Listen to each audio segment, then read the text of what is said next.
Welcome to Everything Life Coaching. I'm John Kim. And I'm Noelle Cordeaux. We are the founders of Lumia. And we're super passionate about all things coaching, and we want to share what we've learned from over a decade of coaching and training thousands of life coaches. Let's dive into the science and magic of coaching.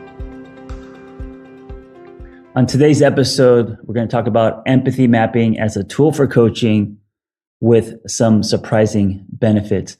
Noelle, good morning. I feel like that little last tag was directly from you. Well, it was. And we talk about empathy mapping often. And I took a deep dive into the topic because I wanted to understand a little bit more, not only about the tenets of empathy mapping, but what an individual coach practitioner needs to think about for themselves in order to enact it. And then there are actually some really incredible, surprising health benefits for the coach practitioner in conducting empathy mapping. So let's get into this one because it's juicy. Yeah. Well, let's start with what is empathy mapping for anyone who does not know.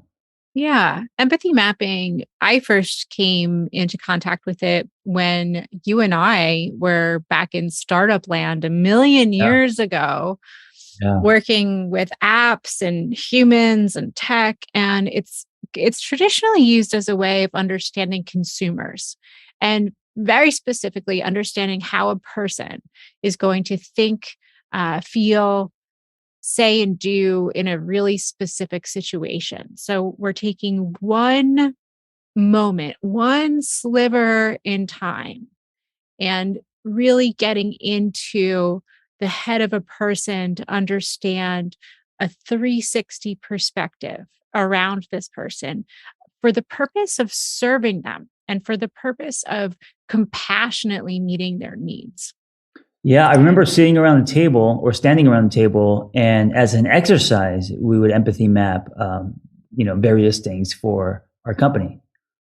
Yeah, there was an example that stood out for me very powerfully to illustrate this point. And it was around thinking about international airports and what it's like for someone who is landing in a foreign country for the first time, who doesn't speak or read the common language. And what do they viscerally experience in that moment of walking off the plane? What do they say? What do they do? What do they hear? What do they think? What are their specific pain points? And what are their wins in different situations? You know why I love this? It reminds me of when I was a screenwriter. We did this empathy mapping characters and kind of walking in the shoes of a character and seeing the world through their eyes. But not only that, but what do they hear? What do they feel? What's happening internally? All of that stuff. So this is something that I'm familiar with. It's vital for coaches to walk through these different pieces with their client for any given situation to really do a 360, because when we kind of skirt over a situation and move too quickly from thought to action, we miss out on a lot of detail, specifically around thinking, deeper cognitive internal voices that or nasty voices or even positive voices that may be wildly off the mark. The coach needs to know what's going on in their client's head. And then I think the hear part is really interesting too. And that's another piece of cognitive load that you wouldn't typically take into consideration unless you knew to look for it. This is why it's a good framework to use. And that is what other people are telling your client about a specific situation. Yeah. I don't know if you can really be non-judgmental and keep your story and your stuff out of the room if you don't do empathy mapping. True.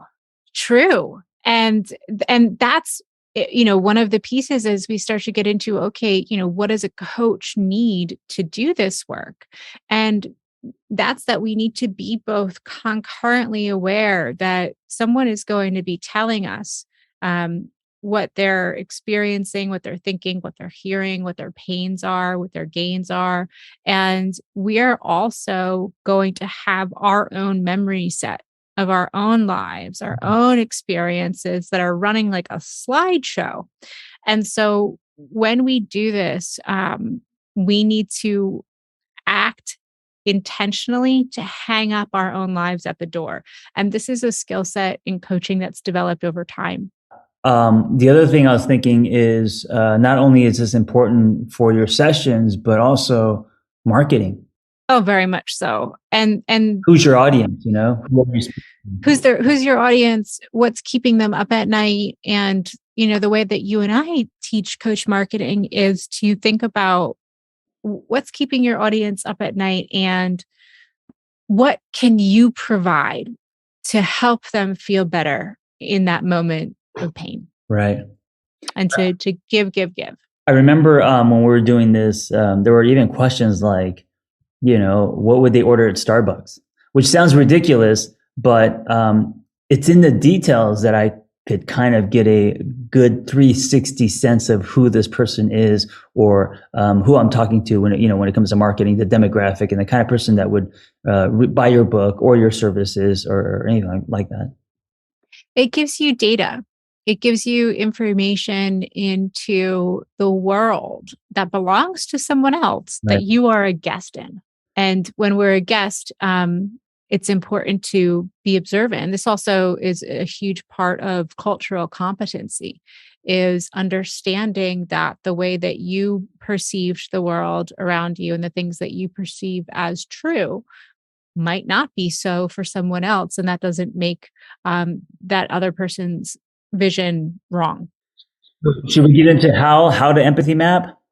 Yeah. Well, I mean, how to do it is to really simply follow the framework of asking the questions. But there's a couple of setups as you're moving through it, and that's around the way that we listen and also the consideration of yourself as a whole human. So, number one is to get into a habit and a practice of, and this is active listening, of listening to what the other person is saying to you as it's the most important thing in the world. Right. And that means that you're going to tune in with your whole head and your whole heart to listen to the words and listen to the emotion and the feeling. If you're posting on social media while you're listening, would that be active listening or not so much? I mean, you'd be active, but you wouldn't be listening. Right. Right. So that would not be. I did this yesterday. I took a meeting with someone, and there's a lot of things in my head. We're living in a really complex time, and I found myself drawing my focus to her eyes as she was talking, so that I could center her as the speaker and to really block out everything in my life so that I could truly hear. And the outcome, I think, for both of us, and she was definitely actively listening to me as well, was that we had a really synergistic experience and really connected on a deeper level. And both were kind of like, wow, like this is a good conversation. And that's what we're going for in coaching, is generating that feeling of warmth for our clients where they're like, wow, like this person is really hearing me. And that's a gift. That's a gift that we bestow every time we engage in a coaching conversation with active listening.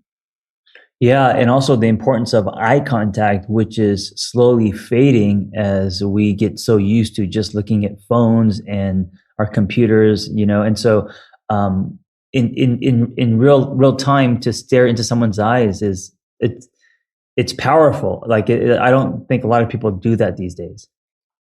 When we hang out in LA this summer, I'm going to stare into your eyes, John. Well, especially in LA, we don't do eye contact, so it's going to more than 2 seconds and it gets awkward. But that's a really great point. And that's part of empathy mapping, is actually taking time to consider what barriers you might face in trying to understand the other person. And This can be such a range of things. It can be assumptions that you have about someone. If someone has a specific demographic about them that's traditionally stereotyped, there's a pretty strong chance that you, as a coach, despite your best intentions, might be rolling in with some assumptions that you need to draw awareness to and say, oh, look at that. That's an assumption. I'm going to be aware of it so that it doesn't filter into my judgment set. Hmm. And then, another thing that you could take into consideration is your mood. If you're cranky, if Hmm. you're angry, if you're having a no good, very bad day and you're going into a client session, how might that color your capacity to hang up your life suit at the door? I like to think of Mr. Rogers when he would switch sweaters on the way Right. in Right. to kind of signal, like, okay, I'm going to be a different person in this space.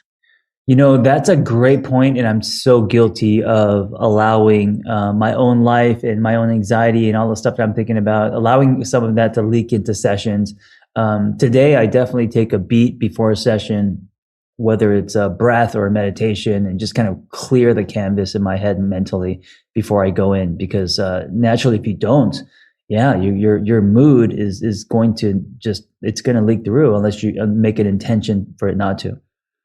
Yeah, and as humans, Pavlovian rituals work really well for this. Anything from popping a mint to signal to yourself, all right, I'm going to shift into a coaching mindset.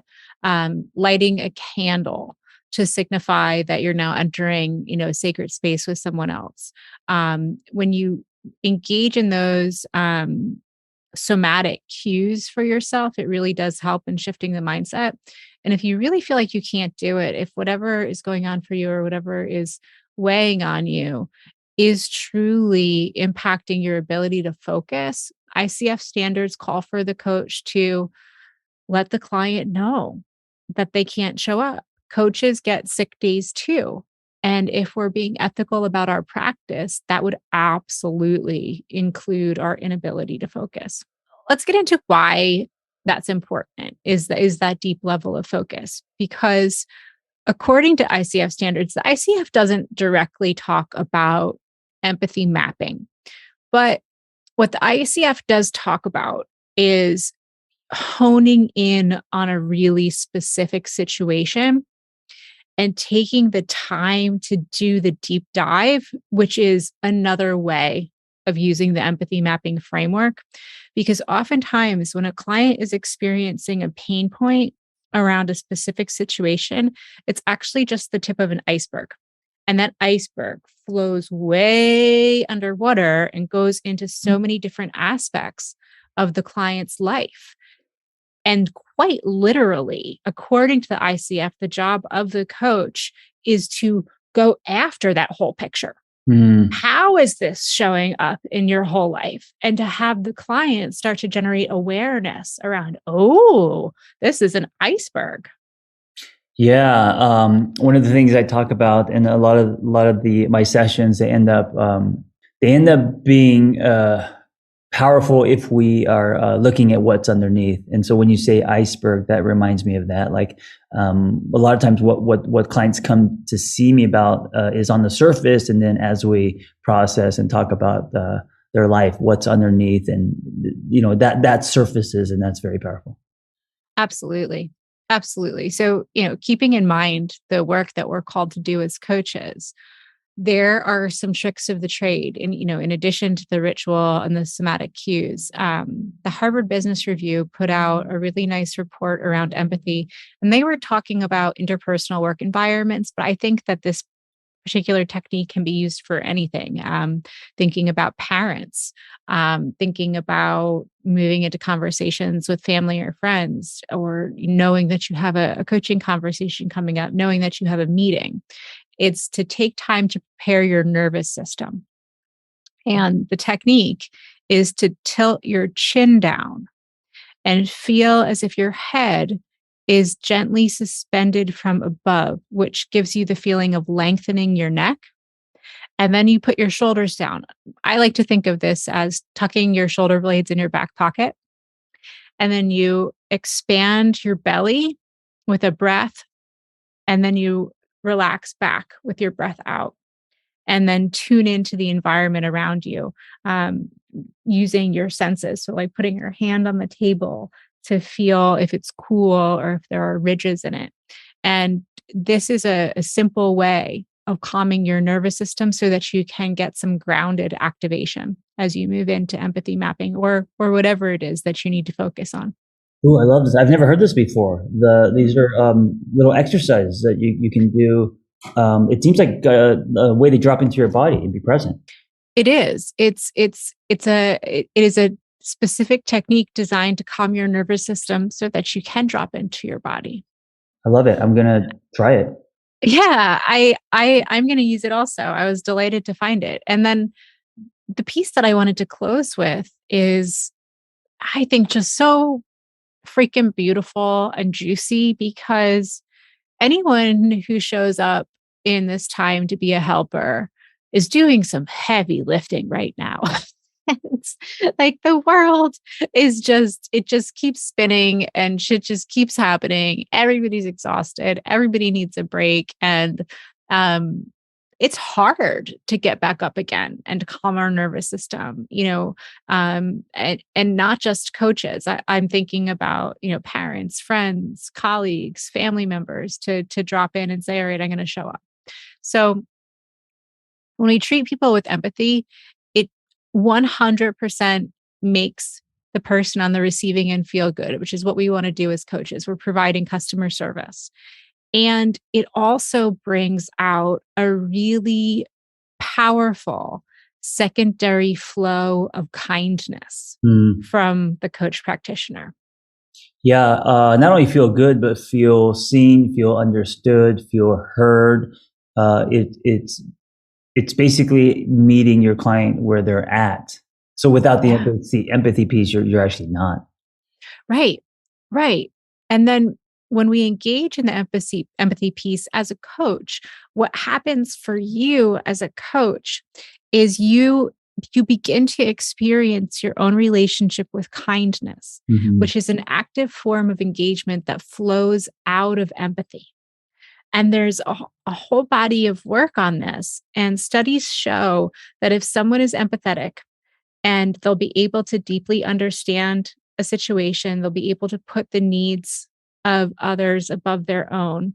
And this gives increased well-being to the coach. And this increases positive social bonds for the coach. Yeah. And then it goes beyond that. So in addition to increased well-being for everybody involved and positive social bonds, which are just, that's what gets our endocrine system pumping as humans, engaging in empathy as a coach reduces pain, stress, anxiety, depression, and blood pressure. I love that you pointed out the benefits of practicing empathy, as not only for the clients, but also as the coach. That's interesting. And that's the surprising benefit, is that as a coach, you know that you're going to have to wield empathy. And the benefit of showing up for your job is, all of this kind stuff. It also gives us a boost in energy. And this research came out of the UC Berkeley Greater Good Science Center that the folks that they studied felt stronger and more energetic after engaging in empathy. They reported feeling calmer and less depressed, and they also experienced increased feelings of self-worth. Love it. I don't know any other day jobs who give these benefits. Yeah. What a great reminder also, especially also for me, as we end the value of empathy, the effects of empathy, not only on your client, but also you as a coach. And it is also proof that as you help other people, you're not just giving, that as you help other people, you are also receiving as well, that it can be therapeutic for you, a catalyst for your own growth. Yes, it will be a catalyst for your own growth. And, going back to that nervous system response, you get a tremendous boost. Right. Well, I'm going to go practice more empathy. I need it more in my life. Yeah. Yeah. Awesome. All right, friends. Thanks so much for tuning in, and be well. Yeah, be well. Thanks for listening to Everything Life Coaching. If you're feeling the draw to become a coach, head to lumiacoaching.com/everything. Explore a new career that brings fulfillment, gives you a true sense of purpose, and a bold community to do it with. Lumia is ready to equip you with the tools, training, and community you will need to reach your goals. If you're ready to build a unique coaching business on your own terms while making an impact on the world at large, Lumia is the next bold step in your coaching journey. That's lumiacoaching.com/everything. And hey, if you're waiting for a sign, this is it.